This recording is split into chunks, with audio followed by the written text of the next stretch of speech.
Hey guys, and welcome to another video looking at Pydantic. And in this session, I want to take a look at how to parse a JSON file, such as this one here, which is a fairly straightforward one, using a Pydantic model. So let's just take a look at our JSON first. I've done it as simple as I can, really. I suppose we've got two strings and we have an integer, but the concepts in this video, it's effectively going to be the same no matter how complex your JSON is. It's just a case of making sure that you define your fields and your types correctly, and that's it. So we're going to be reading this in, and then once we've done so, we're then going to create a model around this, and I'm going to show you how to make a class method do the reading in of the JSON as well. So the first thing I'm going to do, let's see, I'm going to be importing JSON down here. And let's just start off by reading in our JSON and just having it available as a variable inside our code. So I'll do so using a context manager. And so let's say with open person.json. The JSON file is in the same directory, that's why I can do this. Otherwise, you're going to be doing the full path. Let's say we'll open this as file, like this here. And then let's do content is equal to. So if you just do file.read, this is just going to make it as a raw string. So I'll just print this first and show you what's going to happen. Okay, there's my string for the time being, but because I imported JSON up here, what that means we can then do is then do JSON.loads, and we then pass it to this file.read object. So what this will do, this file.read will give a string, JSON.loads accepts a string, and then converts it into our dictionary. So if I just do this here, and then suppose we did, let's do type of content, you should see, there we go, this is a dictionary here with keys name, age, location, and values John 35, France. So now we've got this as a dictionary, it's pretty straightforward to now make a class and then just unpack the dictionary into our class. So if we do class person, and then make sure we inherit from base model, give us all this Pydantic goodness, and then we'll say this is a class to represent a person.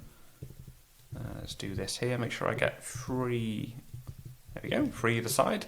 And now because of this here, I can see that I have name as a string, age as an int, location as a string.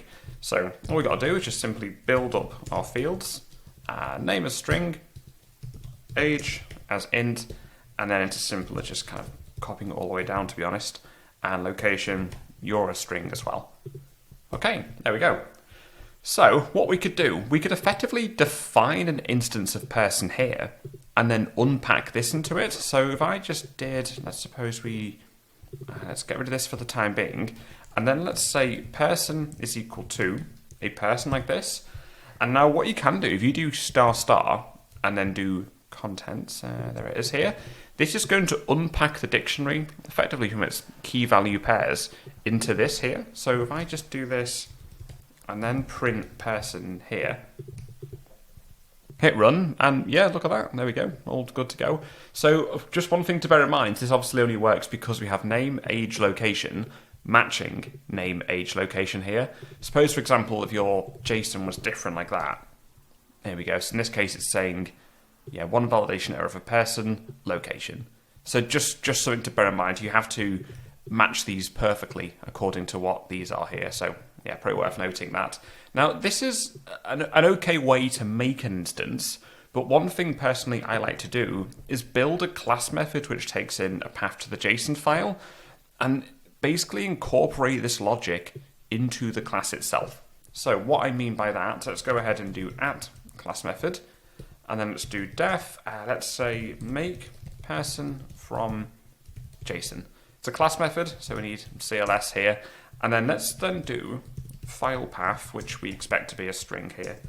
And this gives back a person like this. And you'll notice actually, before I carry on, see how it gives it in this little like squiggly underline thing here? If you do it like this instead, then that's a perfectly valid way of doing it. So if I hit run, there we go, yeah, see how there's no errors, which is kind of cool. So here we'll do read. So here we'll say read in a JSON file and return a person instance, but with person spelled correctly. Okay, there we go. Now it's basically a case of just doing this here. So if we do with open, so we'll take this guy first, except it's not person.json, it's file path. And then let's move this out the way here. And let's see, we could probably do like all of this in kind of one line, to be honest. So we know that this JSON.loads file.read, that's going to be equal to the dictionary, which kind of comes out of my JSON file here. So if we do return, and then let's do the following, CLS, like this here, and then this CLS is basically, because I've done class method, I passed it in CLS here, CLS is just person. So if you do CLS ** this here, this CLS ** bit is basically the same as person **. So that means we can move this out of the way, and running our code, we see no errors, which is good. Then what we can do is say person is equal to person dot. Now we see our method available, make person from JSON.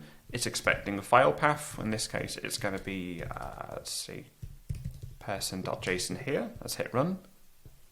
Okay, no errors, looks good. Let's just check this actually works. Print person, and there we go. So really, it's as simple as that. So if you're in a situation where you need to be reading in some JSON and then creating a model which basically describes it, this is exactly the way I would do it. I mean, you can do it with the first way I showed with the ** person, but I think, to be honest, wrapping it up in this way here, I think it's pretty nice. Yeah, so you can just say make person from JSON or make whatever class from JSON. We open the JSON file here, and as long as you get this order right, so we do file.read to make a string, we pass that string to JSON.loads, and that gives you the dictionary. Putting the stars in front of the dictionary and passing that to CLS is basically just saying, unpack this dictionary, in this case of name, age, location, and when you unpack the dictionary, give it to CLS, which is person. That then creates an instance, and there we go, we have a person down here. So hopefully that was helpful, and if you've got any tips or tricks of your own as to how to read in JSON and use them with Pydantic, feel free to let me know in the comments below. Cheers for watching, guys, have a great day, and see you in the next video.